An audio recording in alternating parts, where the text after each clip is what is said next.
और बिहार सरकार के इंजीनियर ने जिस सेक्शन को बनाया वो जगह जगह से जर्जर हो चुका है। उसका छाती का बात ही जगह जगह पे टूट गया है। यहाँ की स्थिति देखिए, एक जगह है यहाँ पे आप लोगों को दिखाई दे रहा होगा, इसमें तो पैदल खड़ा रहने में भी डर लग रहा है कि कहीं नीचे न गिर जाए। जर्जर क्यों हो गया? 46 दिन तक भी नहीं चल पाया क्यों? इसमें अधिकारी और ठेकेदारों का मिली भगत सीधा सीधा दिख रहा है सामने। कितने साल तक संघर्ष किया आप लोगों ने इस पुल के लिए? लगभग 6 साल से संघर्ष किया। 2017 से हमने पहली बार चिट्ठी लिखा था। इसमें प्रधानमंत्री, रेल मंत्री, रेल राज्य मंत्री, मुख्यमंत्री, पथ निर्माण मंत्री, सभी अथॉरिटी जो कंसर्निंग अथॉरिटी है उन सारे को चिट्ठी लिखा गया। ये पुल तो अब सक्सेस नहीं हो पाएगा किसी भी हाल में, चाहे कुछ भी कर लीजिए। तोड़ने का काम चालू है।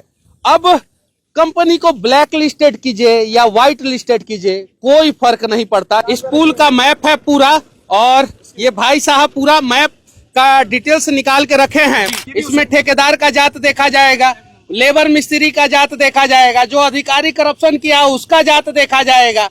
और ये सबसे बड़ा कारण है बिहार का। 46 करोड़ की लागत से बक्सर में एक पुल का निर्माण हुआ और उसकी स्थिति देखिए, 46 दिन भी नहीं चल पाया।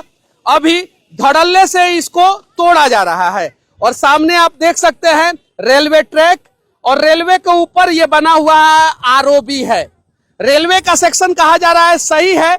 और बिहार सरकार के इंजीनियर ने जिस सेक्शन को बनाया वो जगह जगह से जर्जर हो चुका है। उसका छाती का बात ही जगह जगह पे टूट गया है। यहाँ की स्थिति देखिए, एक जगह है यहाँ पे आप लोगों को दिखाई दे रहा होगा, अभी तोड़ा जा रहा है इधर से पूरा। दूसरा यहाँ पे आप लोगों को दिखाई दे रहा होगा, यहाँ पे भी स्थिति बद से बदतर है। और तीसरा आप लोगों को वहां पे दिखाई दे रहा होगा, वहां पे भी तोड़ा जा रहा है। और अब यहाँ पे कुछ स्थानीय लोग हैं, उनसे हम जानने का प्रयास करेंगे कि आखिर ये पुल इतना जल्दी ध्वस्त कैसे हो गया। 46 करोड़ की लागत से बना पुल इतना जल्दी जर्जर कैसे हो गया? देखिए, इसमें निश्चित रूप से जो अथॉरिटीज हैं उनके ऊपर प्रश्न चिन्ह है कि किस तरीके से इसमें इतना बड़ा लेवल पे करप्शन हुआ और इसमें मॉनिटराइज नहीं किया गया। अगर आज अधिकारियों ने उसको मॉनिटराइज किया होता और ऐसी कमरे में न बैठे होते तो निश्चित रूप से इस पुल की स्थिति सही होती। मैं आज तक जितना पुल देखा हूँ उसमें सबसे ज्यादा जर्जर स्थिति में यही पुल है। क्या नाम हुआ आपका?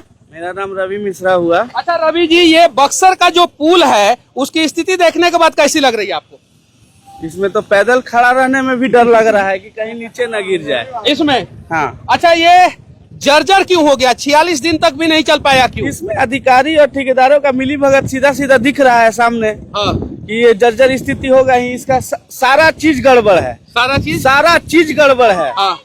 रोड लेते हुए, इसका साइड वाल लेते हुए, इसका आरओबी जो रेलवे का है, रिटेनिंग वाल, सारा चीज गड़बड़ है। अच्छा, आपके पास मैप भी है? जी जी जी, किधर है मैप? मेरे पास सब कुछ है। चिट्ठी भी लिखी गई थी, जो बहुत सारा अभियान चलाया गया था। बैठ जाइए थोड़ा सा। सब कुछ जो किया गया था वो दिखाया गया था। मेरे पास है, मैं आपको सब सारी चीजें दिखाऊंगा। दिखाइए, मैप लाइए। मैप लाना बाबू एक बार। मैप फट जाएगा, बहुत आंधी चल रहा है। नहीं, फट जाएगा मैप? नहीं फटेगा। क्या नहीं फटेगा? अच्छा, नहीं फटेगा तो वो आप अपने रिस्क पे मैप दिखा रहे हैं। इस मैप को जमीन पे सुला दीजिए, ताकि घेर लीजिए लोग, ताकि हवा ना लगे नक्शा को। और ये सारी चिट्ठियां हैं, बहुत सारी है। आपने सारा चिट्ठी लिखा। कितने साल तक संघर्ष किया आप लोगों ने इस पुल के लिए? लगभग 6 साल से संघर्ष किया। कुछ लोग 11 साल बोल रहे हैं। नहीं, 11 साल तो हम लोग उस समय छोटे थे, वो लगे तो अपनी बात कह रहे हैं। हम जब से लगे हैं और 2017 से हमने पहली बार चिट्ठी लिखा था। इसमें प्रधानमंत्री, रेल मंत्री, रेल राज्य मंत्री, मुख्यमंत्री, पथ निर्माण मंत्री, सभी अथॉरिटी जो कंसर्निंग अथॉरिटी है उन सारे को चिट्ठी लिखा गया। तब जाकर के ये जो है, उस समय सांसद जब यहाँ के हुआ करते तो उन्होंने इसका झूठा शिलान्यास भी 3 बार किया। अच्छा जी, ये इतना बड़ा मैप कैसे आप? देखिए, जब ये लड़ाई चल रही थी तो जो चिट्ठियों के माध्यम से चल रही थी तो मुझे मालूम चला कि इस पुल का GAD कंप्लीट हो चुका है। तो अधिकारियों से मैंने कहा कि मुझे वो जनरल अरेंजमेंट ड्राइंग जो है, इधर आ जाइए, वो देने। हाँ, ये देखिए, ये इस पुल का मैप है पूरा, और ये भाई साहब पूरा मैप का डिटेल्स निकाल के रखे हैं। देखिए, तो उसके बाद उन्होंने कहा कि वो चिट्ठी आपको ये नहीं मिल सकता। हमने सर मैं इसके रिकॉर्ड में आ जाता हूं, मैं इसके जो भी पेमेंट होंगे वो मैं कर देता हूं, आप मुझे दे दीजिए। तो उसके लिए भी बहुत सारी वहां पे बातें हुई थी। तो उसके बाद उन्होंने कहा कि ठीक है, आप जो पेमेंट करना है कीजिए, हम लोग का जब होगा तो हम देंगे। उसके बाद से मेरे को ये जो है सारा डिटेल इसमें मिला। अगर आप इसमें देखेंगे तो सारे अथॉरिटीज का सिग्नेचर भी है, ये आप देख रहे होंगे यहाँ पे सारे अथॉरिटीज का सिग्नेचर है। सारा पिंक बुक जो है वो पिंक बुक भी है यहाँ पे, सारी डिटेल्स। और ये भी देखिए, ये बड़ा महत्वपूर्ण है, मैं आपको कैमरामैन को बोलूंगा आप इस साइड करें जरा। और ये देखिए, to be constructed by the state authority, state government, and here is constructed by the central government, यानी ईस्टर्न सेंट्रल रेलवे, ये रेलवे के द्वारा किया जाएगा। ये जो है वो लगभग ये जो है वो 17 करोड़ समथिंग का है, मतलब 17 करोड़ 50 लाख जो भी हो, वट एवर अमाउंट जो मैं आपको दे दूंगा वो भी मेरे पास है। और ये जो केवल अप्रोच पता है, मैं सभी मीडिया बंधुओं से ये कहना चाहूंगा, वो बार बार मिसगाइड कर रहे हैं। ये केवल अप्रोच बनाया है और अप्रोच में गड़बड़ी आई है, और वो अप्रोच केवल 26 करोड़ 40 लाख का है। और इसके लिए जो आप जानते होंगे एग्रीमेंट, आप तो सिविल इंजीनियर है, आप एक एग्रीमेंट अमाउंट होता है, एक टेक्निकल इसका अप्रूवल होता है, एक इसका एडमिनिस्ट्रेटिव अप्रूवल होता है। तो टेक्निकल अप्रूवल के लिए इन्होंने 89 करोड़ समथिंग था इसका, चिट्ठी लिखा था पुल निगम ने पथ निर्माण को कि हमें इतना चाहिए। बाद में जो उसका कम करके 40 करोड़ समथिंग किया गया, इसका एडमिनिस्ट्रेटिव अप्रूवल मिला। वो भी चिट्ठी मेरे पास नहीं है, आएगी तो मैं आपको प्रोवाइड करा दूंगा, क्योंकि मैं जो भी बोलता हूँ वो तथ्यों के बिना पे बोलता हूँ, मैं ऐसे नहीं बोलता हूँ। सेकंड वन थिंग, आप आ जाइए, इसके जो इनका एग्रीमेंट बना वो 26 लाख समथिंग का बना, और जो इन्होंने टेंडरिंग निकाला वो 30 करोड़ के आसपास, वो भी चिट्ठी मैं आपको अवेलेबल करा दूंगा। 26 करोड़ दिखाया जा रहा है, टेंडर 30 करोड़ का निकल गया। नहीं, 30 करोड़ निकाला जाता है, चूंकि वो तो बाद में फिर से सरकार के अकाउंट में वो पैसा चले जाता होगा, जो कि आप जानते होंगे। नहीं भी जानते तो मैं आपके माध्यम से सभी लोगों को बताना चाहूंगा कि जो टेंडरिंग अमाउंट होती है उसमें आगे पीछे हो जाता है। तो टेंडरिंग अमाउंट में आगे पीछे होने के बाद उससे फर्क नहीं पड़ता, फर्क पड़ता है क्वालिटी के ऊपर, डिपेंड ऑन क्वालिटी। क्यों इसे मॉनिटर नहीं किया गया, that is a big question. पहला चीज कि अगर जो भी सरिया है, देखिए इस पुल के गिरने के पीछे का कारण क्या है? देखिए, इस पुल का गिरने का साफ साफ इसका कारण है कि जो इसमें करप्शन हुआ, जो उसमें इर्रेगुलरिटीज बनी गई। इस पुल का गिरने का सबसे बड़ा कारण है जातिवाद में उलझा हुआ बिहार। इसमें ठेकेदार का जात देखा जाएगा, लेबर मिस्त्री का जात देखा जाएगा, जो अधिकारी करप्शन किया उसका जात देखा जाएगा, और ये सबसे बड़ा कारण है बिहार का। और देखिए, ये बिहार के लोग, आप लोगों के पैसे से इस पुल का निर्माण किया गया था। और अभी देखिए, उस पुल का ड्राइंग यहाँ पे आप लोगों को दिखाई दे रहा होगा, रखा गया है जमीन पे। ड्राइंग के हिसाब से तो ये पुल बना ही नहीं होगा, और अगर बना होगा तो मटेरियल के साथ जबरदस्त खिलवाड़ हुआ होगा, तभी ये लगभग 46 करोड़ का पुल 46 दिन भी नहीं चल पाया बिहार में। मनीष भाई, मैं बताऊंगा, ये पहली घटना थोड़ी है बिहार में। जो आप बोल रहे हो कि ये जाति है, ये सब आपकी बात सही है, जाति है, ऑल ऑफ दैट आपका सब बात सही है। लेकिन यहाँ जो ब्यूरोक्रेसी है, यहाँ के नेताओं से ब्यूरोक्रेसी कंट्रोल नहीं हो रही है। ब्यूरोक्रेसी को पता है कि बिहार जातियों में उलझा हुआ है, सारे जाति के लोग एक साथ पुल के लिए आवाज नहीं उठाएंगे। आपकी बात सही। देखिए, जब मैं लड़ रहा था, मैं आपको बता दूं, ये सब चीजें नहीं कहनी चाहिए। जब मैं लड़ रहा था, तो जब मेरे ऊपर जब मुकदमा हुआ, तो यहाँ से कोई जाने वाला नहीं था, मैं अकेले जा रहा था। आपके ऊपर केस भी हुआ है? हाँ, इसमें सुनवाई को लेकर के मेरे को बार बार बुलाया जा रहा था। तो मैं 3 बार 4 बार वहां पे गया हूँ। विश्वेश्वरैया भवन में मुझे उनके चीफ सेक्रेटरी से बात हुई कि क्यों आप इतना चिट्ठी लिखते हो। हमने, मेरे पास पेन है, मैं चिट्ठी ही लिखूंगा, क्योंकि मेरे पास जो आप बात कह रहे हो जाति जमात की, ये तो कोई लोग नहीं आएगा, क्योंकि यहाँ पे इतना एजुकेशन नहीं है कि लोग आपके साथ आ जाएंगे। मैंने आपको नहीं मालूम होगा, मैं आपके माध्यम से सारे लोगों को बताना चाहूंगा।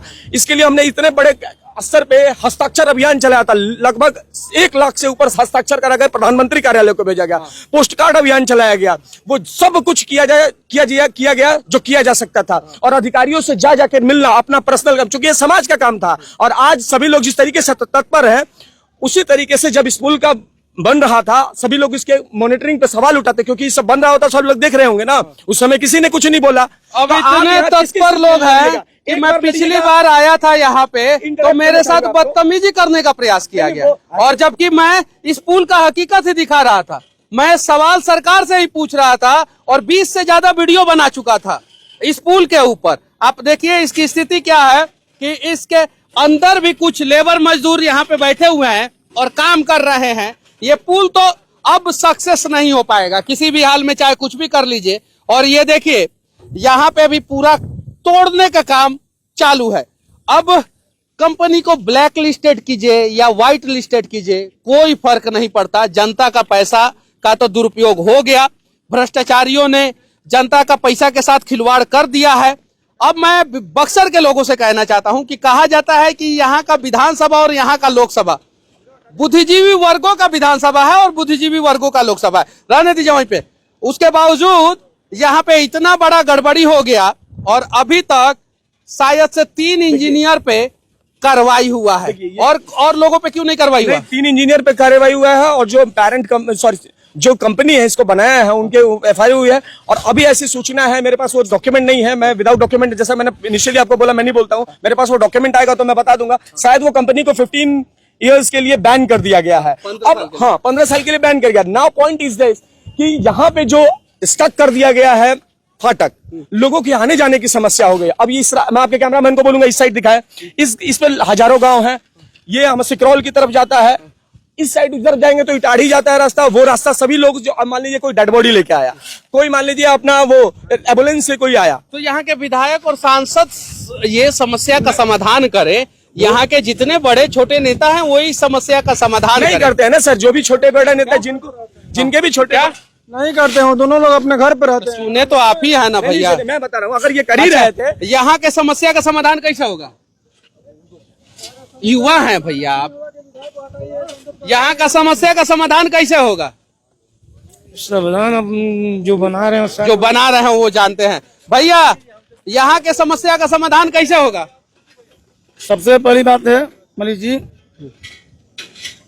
जितने इसमें लोग लगे हुए हैं, इंजीनियर लोग जो भ्रष्ट हैं, सबको पहले सस्पेंड कर दीजिए। सब सस्पेंड हो गए हैं, 3 को सस्पेंड हो गए हैं सुने में। 3 से क्या मतलब है? हाँ। और भी लोग इसमें लगे हुए हैं। हाँ, छोटे इंजीनियरों पे कार्रवाई हो गया होगा, बड़े इंजीनियर पे अभी तक कार्रवाई नहीं हुआ होगा। एक हमारे गार्जियन क्या पूरा दलक रहा है, फट गया है पूरा, यहाँ से वहाँ तक आइए देखिए। हाँ, पूरा दलक गया है, पूरा दलक गया है। हाँ पूरा। चलिए ना, चलिएगा तो दलक रहा है, चलिएगा तो दलक रहा। अच्छा, 11 साल लंबा संघर्ष के बाद इस पुल का निर्माण हुआ। बक्सर का इकलौता, जैसे किसी का इकलौता बेटा होता है तो उसे बहुत प्यार दिया जाता है, तो बक्सर का ये इकलौता आरोपी है। इसे तो आप लोगों ने भरपूर प्यार दिया है। एकदम प्यार दिए हैं। क्या प्यार दिए? प्यार दिए हैं कि इतना प्यार दिए कि प्यार टूट गया। दिए हैं कि बन जाए, हाँ। अच्छा से अच्छा बन जाए, अच्छा से अच्छा बनाए। लेकिन हमारे सांसद महोदय अब क्या हम बताएं, हाँ। हारने के बाद यहाँ मुंह दिखलाने तक नहीं आए। नहीं तो हारने वाला क्यों दिखलाने आएगा? क्यों नहीं आएगा? सिरे लेगा, क्या सिरे लेगा, अरे भी नहीं लेगा, ले रहा है, ओ। अभी ले रहा है सिरे। आज कल दिल्ली में सिरे लिया है। क्या? अरे कुछ शिक्षा विभाग के मंत्री लोग गए थे तो कहा क्या काम आप अच्छे कर रहे हैं।